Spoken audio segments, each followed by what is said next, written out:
So I said I'd put this fast break up today, and it's probably going to end up being a long break and not a fast break. And it's a really packed day, so I'm taking you all with me on my walk to discuss the College Sports Commission's new participation agreement and my very strong thoughts on it. So let's start with the ugliest part.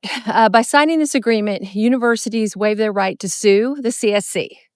Again, let me say that again. By signing this agreement, universities waive their right to sue the CSC. They're handing over their legal rights and agreeing that if the CSC abuses its power, they won't walk into a real courtroom with a real judge and a real jury. Instead, you get shoved into an arbitration system run by the same people you're complaining about. That's not dispute resolution, that's a star chamber where the cop, the prosecutor, the judge, and the executioner all wear the same logo. You're a public institution created by state law, funded by taxpayers, and you're going to sign a document that says, yes, please place us above the very court system that governs our state? Absolutely not. But it gets worse. This agreement doesn't just regulate schools, it deputizes them. You can be punished for what your boosters, collectives, and even fans do. And if a state attorney general, the elected official whose job it is to literally protect your state citizens, files a lawsuit on your behalf, well, the school can be sanctioned for that. That is insane. The CSC is basically saying, we will control you, and if anyone tries to help you fight back, we will punish you for that too. This isn't governance, it's coercion. It turns universities into hall monitors for an unelected private cartel policing their own people so the CSC doesn't get embarrassed in court. So now let's talk about NIL Go and the so-called fair market value clearinghouse. Any NIL deal over $600 has to go through a central system run by a third-party giant like Deloitte, so the CSC can decide if the deal's reasonable. But here's the problem. In a free market, fair market value is whatever a willing buyer and a willing seller agree on.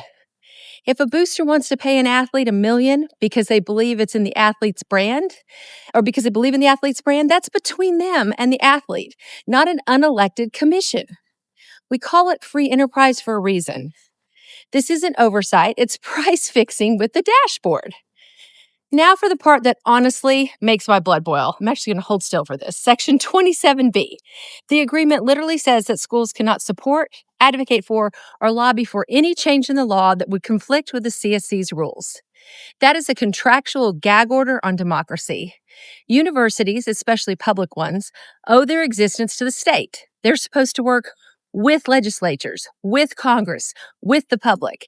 And this agreement says, if we hurt you, if we hurt your athletes, if our rules wreck your budget, you're not allowed to go to your own government and ask them to fix it.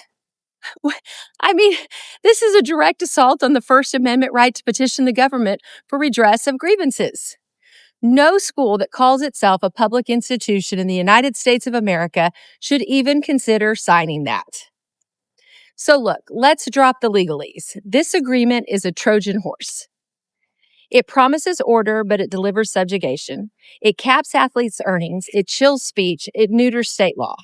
And it tells universities basically to shut up, salute, and enforce someone else's cartel. We've done this dance before in this country.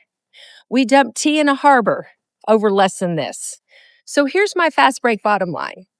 If you believe in free markets, in due process, in states' rights, and the basic idea that public institutions should not ever sign away their voice, then every president, every AD, every board of trustees member should treat the CSC Participation Agreement exactly like that ship in the Boston Harbor. Do not unload it. Say no, walk away, and stand up for your athletes, your state, and your own sovereignty.